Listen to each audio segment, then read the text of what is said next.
sinabi ko na, no, na buong-buo ang kumpiyansa namin.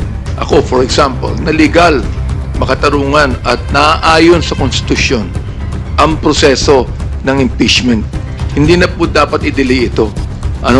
Hindi ito gawa-gawang reklamo. Naniniwala po ako, kahit hindi ako kasama sa prosecutor's team, naniniwala ako na ang prosecutor natin handang-handa na ilabas lahat ng mga dokumento laban sa ating Vice President, sapagkat inimbestigahan po yan ng Quadcom, inimbestigahan ng Committee on Good Government, nakita po natin lahat yan, public na release po yan. Kaya't ang pagsasampa na kasong impeachment laban sa Vice President ay hindi isang desisyon na minadali. Ang mahigit 215 miyembro ng Kamara ang lumagda sa Articles of Impeachment. Ibig sabihin, malinaw ang pananaw ng majority ng mga congressman. Kailangang managot ang sinumang lumabag sa tiwala ng bayan kahit siya po ang pangalawang pangulo pa ng Pilipinas. Ito na nga, Benny Abante, umarangkada na naman ang galing-galingan. Pero bago ang lahat, maaari kayong mag-subscribe para maging updated sa mga issue at bagong mga balita. Nagmamagaling na naman nga itong si Benny Abante at kating-katinang ma-impeach si VP Sara. Mga Duterte, dinawit pa sa mga sabungerong nilubog sa Taal Lake, kahit may witness ang nagpapatunay kung sino nga ba ang nasa likod nito. Abante, gagawin lahat masira lang ang mga Duterte kahit nagmumukha ng baliw sa pagiging desperado. Narito ang buong detalye. Well, magandang umaga po sa inyo lahat. Today, I have come before you to raise the alarm on a growing epidemic that threatens the soul of our nation, no? Online gambling. Online gambling is not just a vice to me, no? It's a virus, actually. It's an addiction that eats away at the moral fiber of our society. It erodes the values we teach our children. It devastates the finances of Filipino families, and it promotes the growth of a shadow economy that thrives on addiction, deceit, and even death. Gambling has always profited off addiction. Alam po yan ng mga yumayaman sa gambling, no? That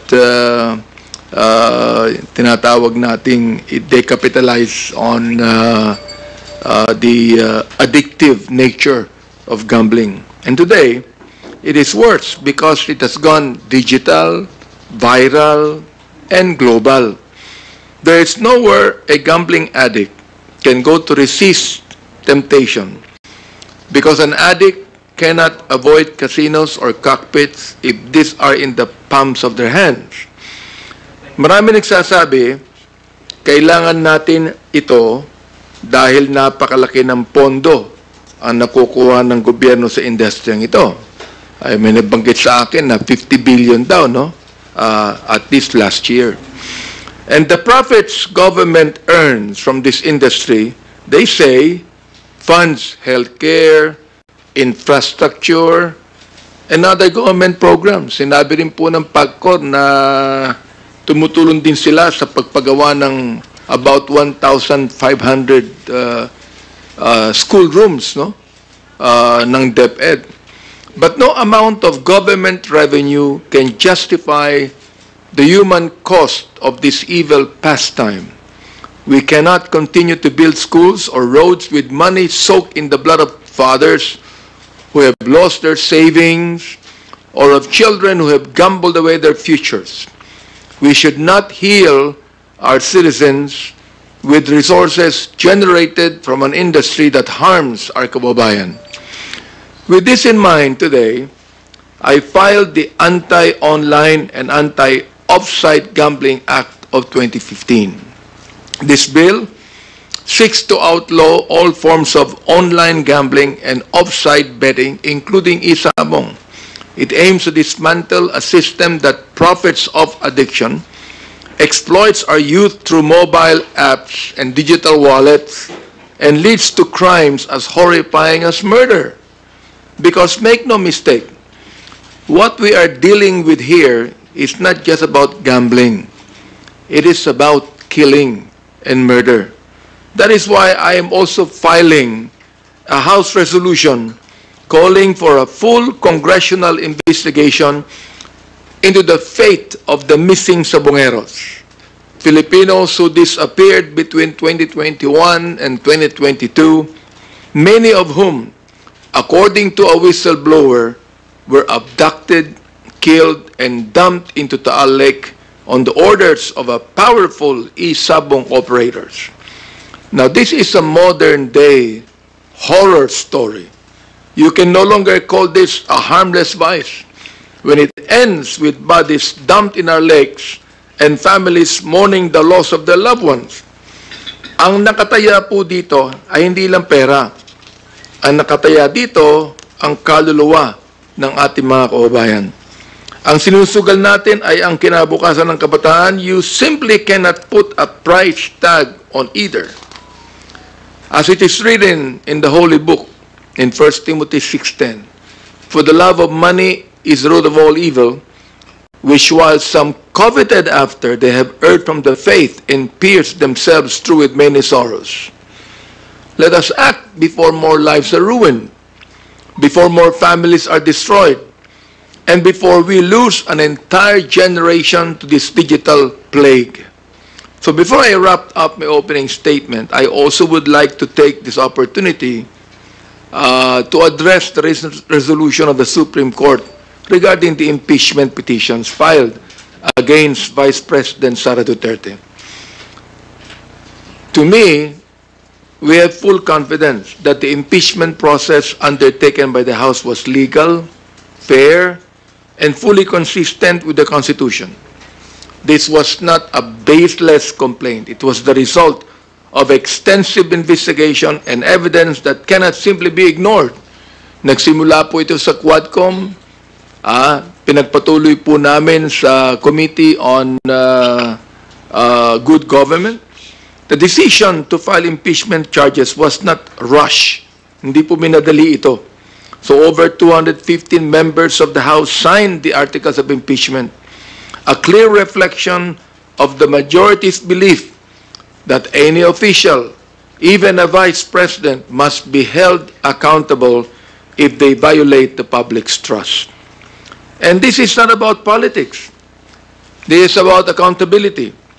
When a public official spends 125 million pesos in just 11 days, and over 600 million in confidential funds remain unexplained, then someone must answer to the people. Iginagalang po natin ng Korte Suprema. We will comply with all requests for additional information because we respect them and because our people demand accountability. And we will do whatever is necessary and consistent with the Constitution to exact it for our kababayan. So maraming salamat po. Thank you, sir. The chairman of the House Committee on Human Rights in the recently concluded 19th Congress. We also acknowledge the presence of Attorney Princess Abante, the House of Representatives spokesperson. Good morning, ma'am. We take the first question from Melalis Moras of PTV4. Please proceed. Hi, good morning po, Kong Abante. Simulan ko lang, Kong, dun sa final nyo lang din na bill. Yeah. Kasi kahapon, sa isang press conference po ng DOJ, sinabi ni Justice Secretary Remulla na posibleng may koneksyon yung mga death squad members from the Duterte drug war dun sa mga isabong killings. Sabi niya po sa press con, I think that the death squads, the people who undertake the contractual killings may intersect somehow with the drug war and with the isabong. May mga taong parang involved sa pagpatay sa drug war at sa isabong. Bilang dati nga rin po kayong co-chair sa House Squad Committee noon, nung 19th Congress, at kayo nga is nagsusulong din na maimbestigan tong mga isyong ito. Ano pong masasabi nyo dun sa posibleng connection? Alam mo, totoo lang, very revealing yan, no? So, the fact na sinabi na yan ng Justice Secretary, nakikita natin na talagang dapat na i-reconvene natin muli ang Quadcom para imbestigahan lahat ng mga bagay na ito. Sapagkat kung may connection talaga yan sa war on drugs, dapat na tudukan na ng Quadcom itong senaryong ito. Opo, and doon naman sir sa Missing Sabongero, since kayo nga sa Quadcom, tinutukan nyo talaga yung mga naging biktima, umano'y biktima ng EJK. Ano lang pong masasabi nyo doon din naman sa mga pamilya, doon sa mga biktima ng yung mga tinatawag na Missing Sabongeros, bilang ito nga tinututukan nyo na maimbestiganto, ano po yung assurance ng Congress na makakamit nila yung same pursuit of justice katulad nung ginawa niyong pagtutok sa drug war? Actually, sa akin talaga nagsimula nun na in-expose yan sapagkat nangyari yan sa akin distrito Yung Manila Arena na pinagawa nung isang gambling operator na binigyan ng lisensya ng dating mayor at of course, ng dating vice mayor, kami ang nag-rally against that. Ayaw namin na magkaroon ng isang coliseum doon sa aming distrito. Santa Ana, for example, sapagkat unang-una, national heritage yan. At pangalawa, diyan nakalagay ang pinakamatagal ng Roman Catholic Church. Doon din nagsimula ang Iglesia ni Cristo. At doon din nakalagay yung aming church for 50 years. No? Maraming mga paaralan doon. Kaya kami ay nag-rally against that. Now, after awards, ano nangyari? Doon nagsimula yung patayan. 8 kagad ang missing. 8 kagad ang nawawala. At yung whistleblower na ngayon ay naging whistleblower, doon siya nagsimula Siya ang head ng security doon sa Manila Arena. So, dapat lang talaga ituloy yan. Sapagkat ngayon, hindi lang 8. Lumating ang panahon, naging 34 yan Pagkatapos ngayon, more than 100 na. Wow, sabi ko, napakalaki na pala ng problemang ito. Dapat lamang natapusin na yan. Sir, panghuli na lamang, nabanggit nyo rin po kanina yung impeachment. Kahapon kasi sa press conference din natin dito sa House, sinabi ni Congressman Joel Chua, isa sa mga miyembro ng House Prosecution Team, at sinigondahan din ni Congressman Terry Redon na hindi dapat ma-delay yung Senate trial dahil doon sa nilabas na resolution ng SC since wala namang TRO na in-issue. Kayo po ba, do you share the same sentiment? Yes, I do. In fact, sinabi ko na buong-buo ang kumpiyansa namin. Ako, for example, na legal, makatarungan at naaayon sa konstitusyon ang proseso ng impeachment. Hindi na po dapat i-delay ito. Hindi ito gawa-gawang reklamo. Naniniwala po ako, kahit hindi ako kasama sa prosecutor's team, naniniwala ako na ang prosecutor natin handang-handa na ilabas lahat ng mga dokumento laban sa ating Vice President. Sapagkat inimbestigahan po yan ng Quadcom, inimbestigahan ng Committee on Good Government, nakita po natin lahat yan. Public na release po yan. Kaya't ang pagsasampa na kasong impeachment laban sa Vice President ay hindi isang desisyon na minadali. Mahigit 215 miyembro ng Kamara ang lumagda sa articles of impeachment. Ibig sabihin, malinaw ang pananaw ng majority ng mga congressman. Kailangang managot ang sinumang lumabag sa tiwala ng bayan kahit siya po ang pangalawang pangulo pa ng Pilipinas. Opo, sir, sorry, pahabol na lang po. Nag-signify na po ba kayo ng interest para maging chairman ulit ng House Committee on Justice, para maging House Committee on Human Rights, para maging miyembro ulit kayo ng House Quad Committee kung sakali? Yes. In fact, pinag-uusapan na namin yan na talagang kung yan ang kinakailangan gawin para ma-reconvene natin muli ang Quadcom. Ako'y interesado. Okay. Thank you po. Thank you, Mel. Earl Tobias from IBC 13 is recognized. Good morning, Congressman. Hi, sir. Kung ultimately, yung isa sa mga rason na kinababahala ng publiko sa online gambling ay yung pagkakabaon sa utang. Radio Pilipinas, go ahead. Good morning po, Kong Benny. Balikan ko lang po yung sa bill ninyo dun sa pagbabawal po ng online gambling. Nabanggit nyo nga po kanina na after po nating ipagbawal na yung POGO, ang nangyari naman po ay naging maliliit sila or nag-underground. Sa bill po ba ninyo, ano po yung nakasaad po doon para tugunan na itong online gambling, hindi po siya mag-underground operation po? Alam nyo, sa totoo lang, kahit nung araw, yung weteng, di ba? Underground operation yan eh. So, anong ginawa ng PAGCOR? Nagtayo sila ng numbers game. Di ba? Pero nawala ba yung weteng? Hindi. Nawala ba yung masyaw sa Bisaya? Hindi rin. In fact, ginamit pa nila yung numbers game eh, na yung mismong panalo mga number nang gagaling sa numbers game. Yun pa rin eh. Hindi nangangahulugan na kapag niregulate mo yung online gambling na yan, mawawala yung mga underground operations na yan eh. Hindi mawawala yan eh.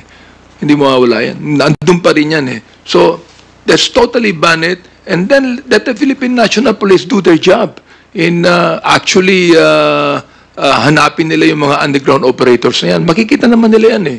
Kung hindi sila tatanggap ng anuman dyan, hindi sila makakasama dyan, makikita naman nila yan eh. Oo. Naniniwala ako na hindi dapat magpatuloy yan sa Pilipinas eh. Sir, for soundbite purposes lang po, ano po ba yung mga penalties natin for the online gambling po? Well, nilagay namin dito sa mga penalties natin, merong from 3 years, from 8 years to not more than 12 years, and a fine of not less than 1 million pesos. For issuing or causing to be issued franchise, license, permit, or other forms of authority to operate online gambling. Not less than 1 million, not more than 5 million.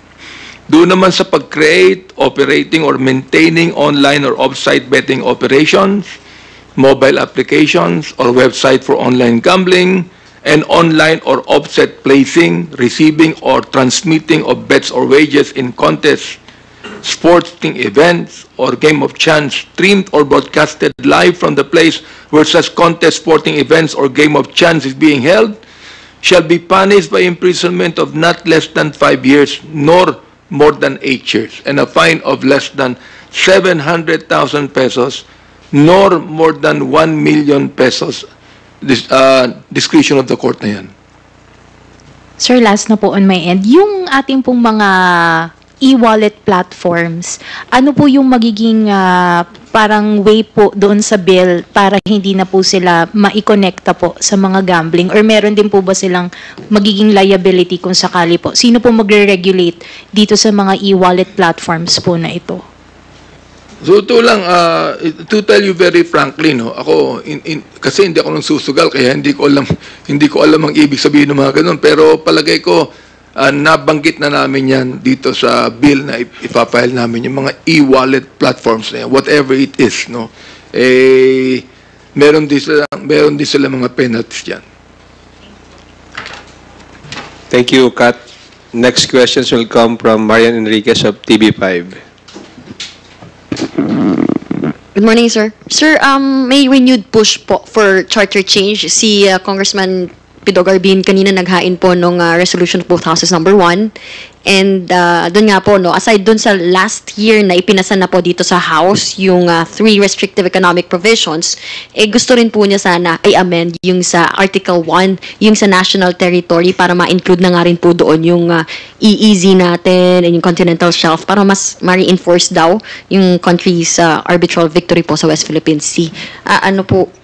First, your thoughts on this? Do you support this pong bagong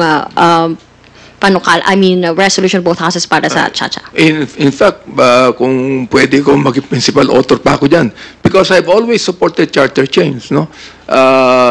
Ever since I was a councilor of Manila in 1992, si President Ramos pa ang presidente. At siya rin ang nag-promote ng charter change na yan. Sinuportahan ko na yan eh. Talagang dapat magkaroon tayo ng charter change eh. Oo. At dapat sa akin, simulan na ngayon yan eh. Simulan na ngayon yan eh. We should not actually delay it. Naniniwala ako dyan. Sir, yun na nga po, last year, pumasa sa atin dito sa House, pero sa Senado, hindi naman po lumusot. So, gaano po kayo ka-optimistic na this time around, papasa po siya? Well, I do not know kung anong iniisip ng Senado niyan, no? Unless otherwise, politically speaking, baka iniisip nila na mawawala ang Senado. Sa akin, pag yung charter change na yan, nais natin na ako, personally, I want even the senators to run regionally. Ibig sabihin, katulad sa Amerika, mayroong senador from Texas, mayroong senador from New York, no? It's not anymore a national thing sa mga senador natin. Gawin nating regional yan para mayroon silang tinatawag na constituency. So sir, yan yung fears ng iba no, na baka kasi kung economic provisions yung pinupush, pero pumapasok na rin yung political, like even yung mga minimension ninyo. So will you also be filing another RBH? Unang-una niyan talaga yung economic provisions. Very, very important yon. Yun ang unang-una. But of course, we cannot, hindi rin natin pwedeng tanggalin yung pagkakataon na other congressman would want some political changes, no? So, we'll see what will happen pag nagkaroon talaga ng charter change na yan. Sir, may time pa kaya? Lalo na kung yun nga yung may impeachment pa. Palagay ko, kung ang charter change would happen in the first year of Congress, baka may time pa eh. Baka may time pa. And I don't know kung ano magiging process niyan, whether it be Constituent Assembly, or whether it be Constitutional Convention, or whether it be yung isa pa, yung tingnan natin maigi, no? Pero pag yan, nasa middle na ng aming gawain, palagay ko wala na masyadong time yan. Dapat talagang simulan na yan. Kaya naman eh. I mean, kahit may impeachment, kaya pa naman eh. Yung chances sa Senate, sir, yung impeachment ka, wala pa eh. Chacha pa. Yung alin? Yung charter change, ano yung chances po nito sa Senate? Well, I cannot speak for the senators, no. I do not actually know their minds, pero sa akin, palagay ko mas karamihan ng congressman gusto niya charter change.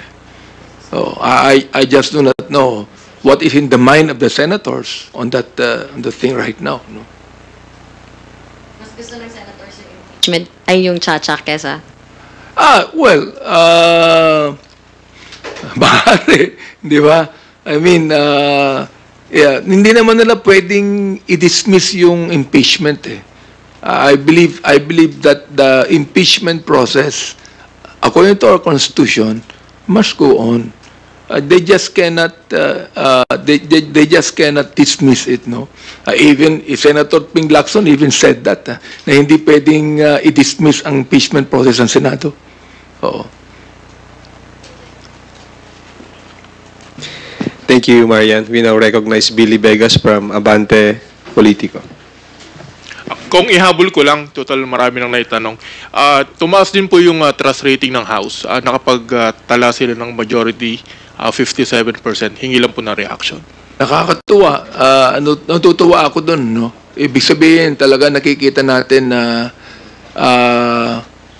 bumabalik. Ang gagamit ko na sa bumabalik ang tiwala ng taong bayan sa House of Representatives. Ibig sabihin, naniniwala sila sa ginagawa namin o sa ginagawa ng House of Representatives. Oo. Kaya nakakatuwang makita yan.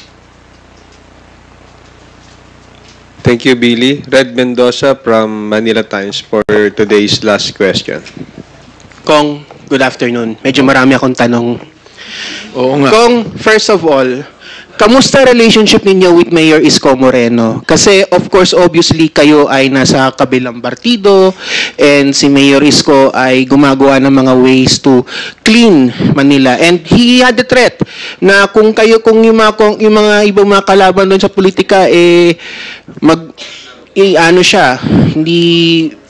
parang mag-block daw sa kanyang reform, parang binabalaan na niya kayo. What's your take po? Are you open to working with Mayor Isko Moreno po? Wala namang threat sa akin. Pangalawa, kung talagang reforma ang gagawin sa Maynila, kung talagang serious siya sa pagbabago ng Maynila, bakit hindi ako makikisama sa kanya? Diba?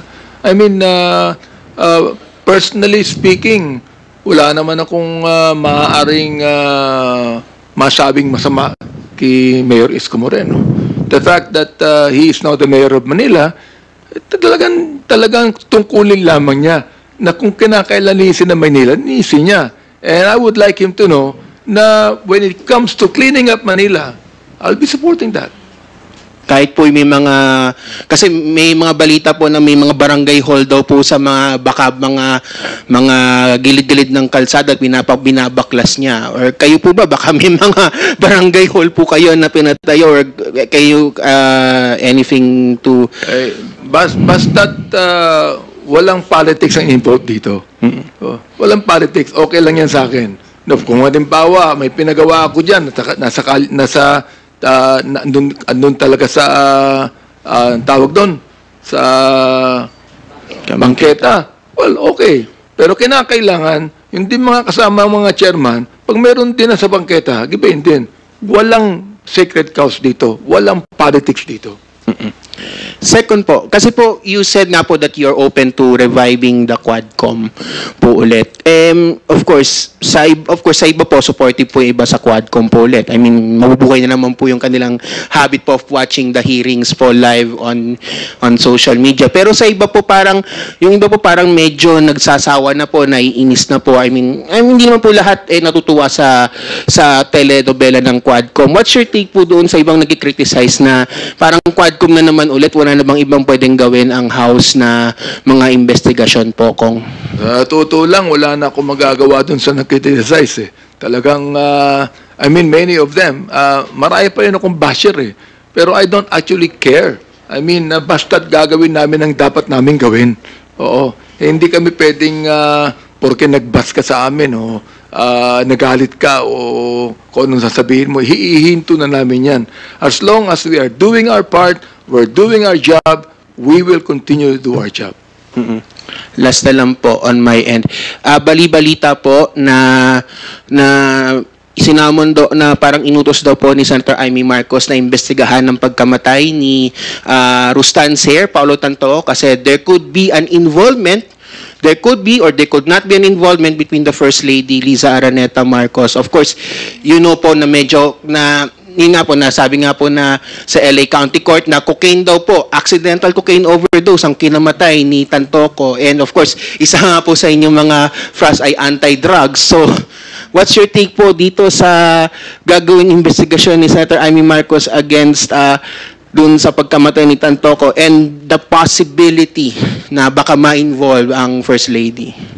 Well, kung gusto niyang gawin yun, it's up to her, no?